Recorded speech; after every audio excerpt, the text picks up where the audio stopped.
बच्चों का किलोल है, उसको इतना आनंद आता है हमारे साथ, वो हमको बाबा बोलती है। तो मेरी पत्नी सिखाती कि अंकल बोलो, मारेंगे तुमको बाबा बोलेगी तो। बोले तुमको क्यों खराब लगता है बाबा बोलती है तो कहती है आपको बाबा बोलेगी फिर हमको दादी बोलने लगेगी।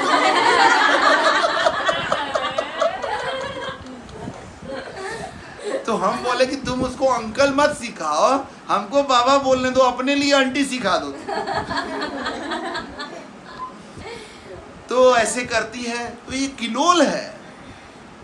तो उस तरह से जब हमारा जीवन निश्चल हो जाता है ना, तब किलोल करता है। हम उसको देखते तो सोचते हैं कि यही बच्ची थोड़ी बड़ी हो जाएगी तब लगेगी देखने, तेरी साड़ी मेरी साड़ी, उसका कपड़ा मेरा कपड़ा, बस इसका ये सब चल जाए समय के साथ। तो आज निश्चल है, उसको कोई मतलब नहीं है कि दूसरे का कपड़ा कैसा है, दूसरे का खाना कैसा है। हम लोग के घर आती है, कुछ भी रहेगा लाओ दो, ऐसे, उसको कोई दिक्कत नहीं है उसमें।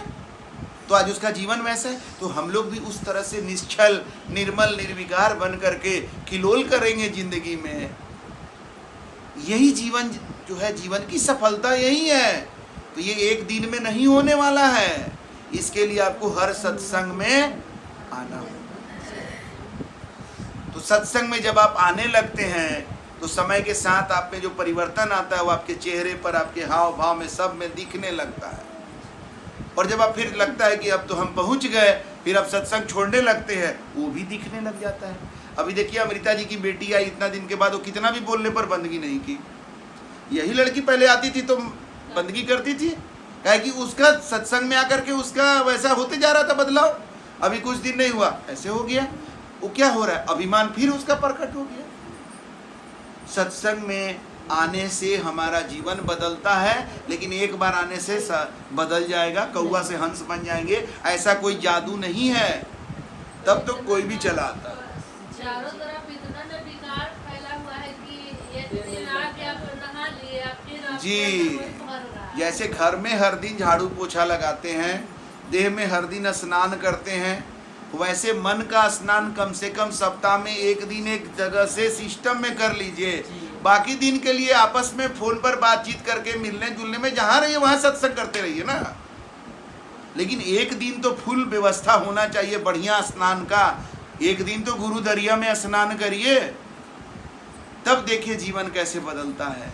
तो साहब कबीर जो हैं जीवन की सफलता के बारे में बोले हैं कि जीवन की सफलता इसी बात में है कि हमारे जीवन से विकार दूर हो जाए, दुर्मति दूर हो जाए, और हमारा जीवन हंस की तरह निर्मल और निर्विकार होकर के हमारा जीवन जो है, हंस का तुलना क्यों किया गया है जीवन से? क्योंकि हंस के अंदर ये क्षमता होती है कि वो दूध में से अगर पानी मिला दिया जाए तो दूध निकाल लेगा, पानी छोड़ देगा।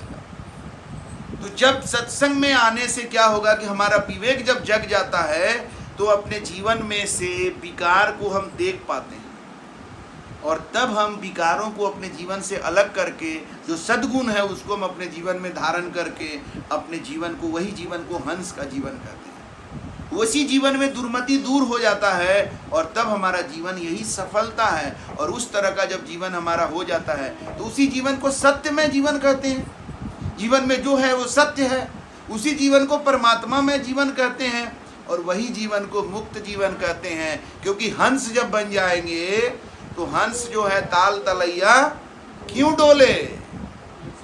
जब मन मस्त मगन जो है मान सरोवर में हंस जब किलोल करेगा तो ताल तलैया में क्या डोलेगा वो। तो संसार में उसका मन लग नहीं सकता है। हंस बनने के बाद आप मान सरोवर की तरह चल देंगे तो आपका दिल जो है, आपकी आत्मा जो है वो सतलोक में चले जाएगी। जैसे दामाखेड़ा गए आप, अभी भी आपको दामाखेड़ा याद आता है तो आपका दिल आत्मा वहाँ पहुँच जा रहा है।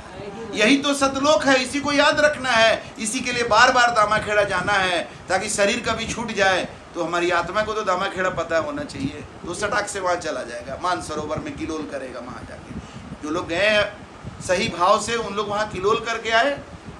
यही किलोल शरीर मिटने के बाद आत्मा सदा के लिए वहाँ जाकर के किलोल करते रहेगा, परमात्मा में मिल जाएगा, सत्य में मिल जाएगा। और यही दामाखेड़ा का एक प्रतिरूप और भी है जो तीनों लोक से परे जो सतलोक है, जहाँ से सतगुरु कबीर आए प्रकट हुए, जहाँ से चूड़ामणि नाम साहब आकर प्रकट हुए, यहाँ वचन वंश के रूप में धारा चल रही है, इसी का एक रूप वहाँ भी है। जहां पर अनादि पुरुष जो यहाँ तत्व के रूप में दिखाई दे रहे हैं, वो वहां पर नितत्व रूप में भी रहते हैं। यहाँ पर तत्व के रूप में प्रकट है दर्शन के लिए। घट घट मेरा साइया सुनी सेज न कोई, बलिहारी उस घट की जा घट प्रकट होए, तो उस घट में प्रकट हैं यहाँ पर। और ऐसा ही नितत्व स्वरूप भी उनका है। तो उस तरह से हमारा जीवन जो है, सतलोक जो है, सत में जब हो जाता है तो हम यहाँ भी सतलोक समझ जाते हैं, वो भी सतलोक समझ जाते हैं। भारी चीज जो है कहाँ जाता है? नीचे। हल्का चीज कहाँ जाता है? ऊपर। तो सतलोक जाना है तो हल्का होना पड़ेगा। जो लोग अपना अहंकार को लेकर के भारी बने हुए हैं, वो यही लोक में रहने वाले हैं। जो अहंकार को त्याग करके हल्का हो जाएंगे, विकारों को दूर करके अपने जीवन को हल्का कर लेंगे, वो ऊपर उठते उठते सतलोक चले। तो यही दर्शन है। ये कबीर दर्शन कहिए इसको, सत दर्शन कहिए इसको, संत दर्शन कहिए इसको।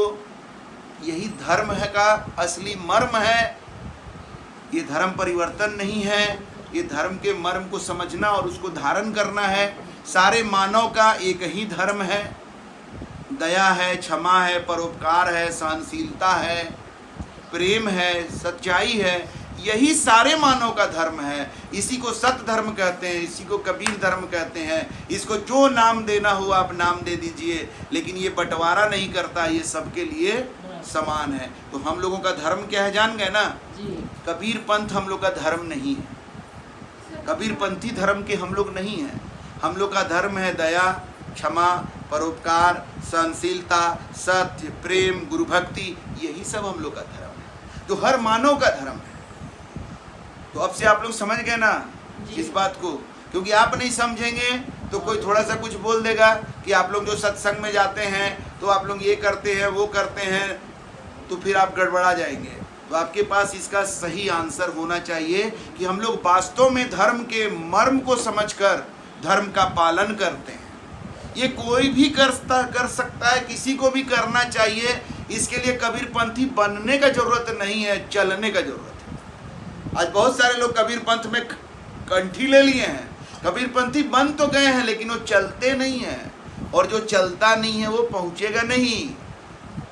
तो जैसे आज हिंदू, मुसलमान, सिख, ईसाई, ये सब संप्रदाय में भी हिंदू मुसलमान कहलाने वाले लोग मिल जाएंगे, लेकिन उस धर्म पर, हिंदू का जो धर्म है उस पर चलने वाले आपको बिरला कोई मिलेगा। वैसे ही कबीर पंथ में भी कबीरपंथी कहलाने वाले आपको मिल जाएंगे, लेकिन सच में कबीर पंथ का जो धर्म है उस पर चलने वाले आपको बिरला मिले।